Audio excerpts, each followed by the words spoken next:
Assalamualaikum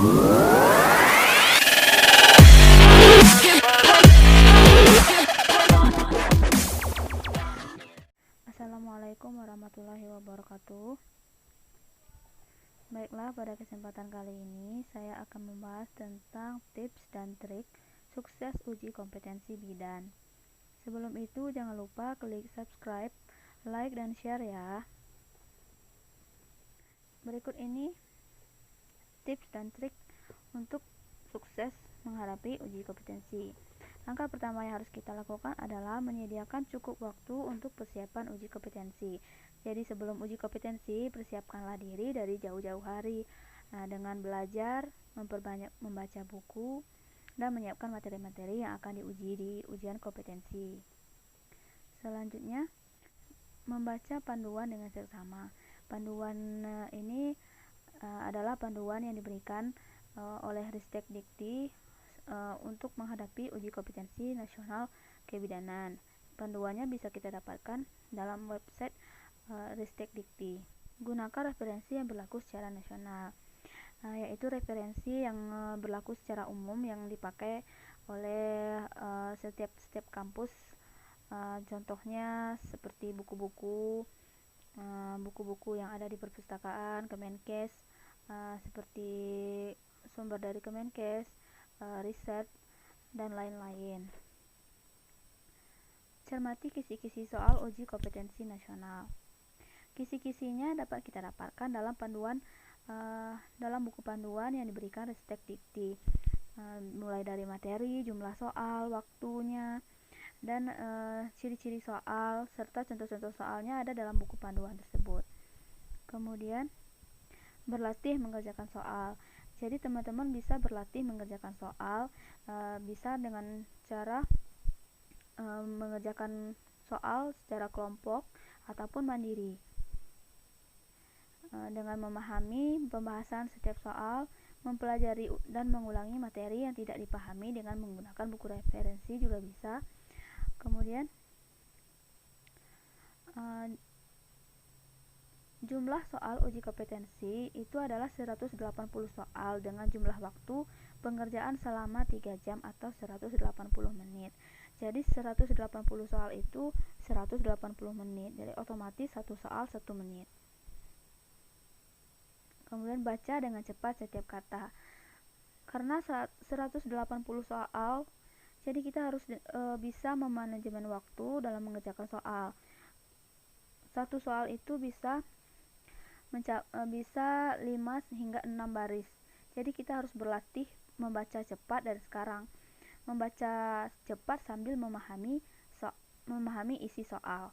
Jangan sampai membaca 2-3 kali satu soal karena akan menghabiskan banyak waktu. Selanjutnya, waktu rata-rata untuk menjawab soal adalah 60 detik. Waktu 60 detik ini adalah waktu yang cocok, yang pas untuk dianggap sudah pas untuk mengerjakan satu soal.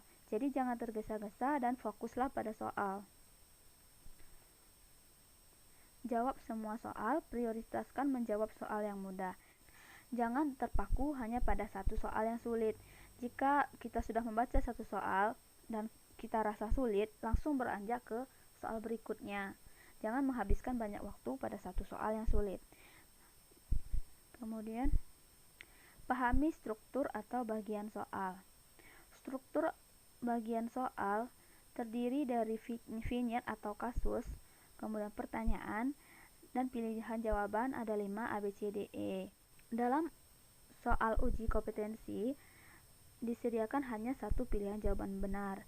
Tidak ada pilihan jawaban, misalnya tidak ada semua jawaban yang benar atau bukan salah satu jawaban di atas. Jadi pilihan misalnya A, B, C, D-nya pilihan jawaban yang sesuai dengan diagnosis, kemudian yang E tidak ada jawaban yang benar. Itu tidak ada dalam soal uji kompetensi karena semua pilihan jawaban itu adalah benar. Hanya tinggal kita memilih mana yang lebih benar.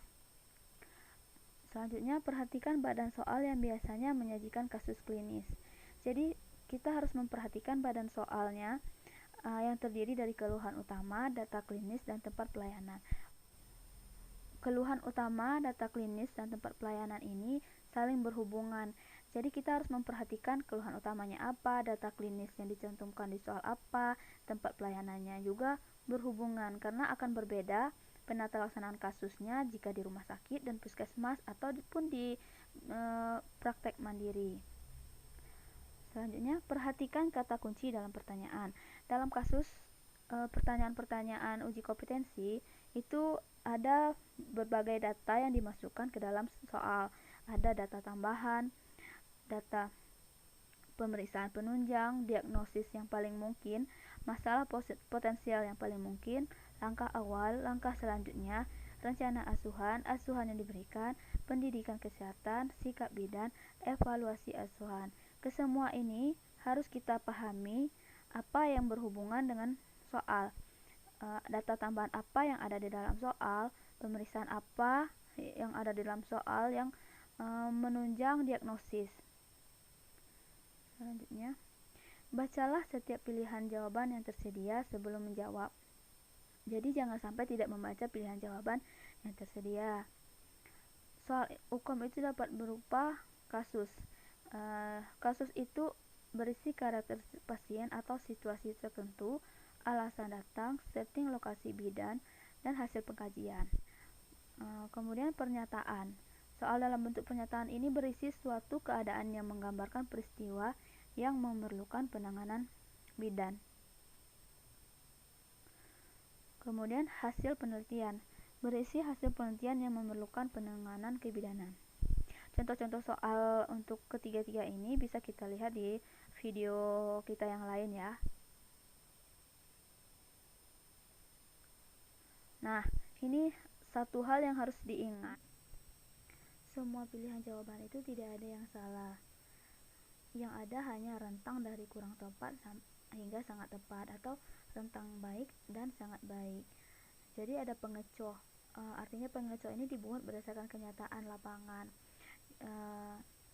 Pilihan jawabannya itu sangat dipengaruhi oleh pemahaman teori dan kata-kata kunci yang terdapat pada soal. Jadi kita harus bisa menganalisis soal, kata kunci apa, dan kita harus bisa menganalisis soal-soal tersebut untuk mendapatkan jawaban yang tepat. Demikianlah tips dan trik yang saya berikan. Semoga bermanfaat.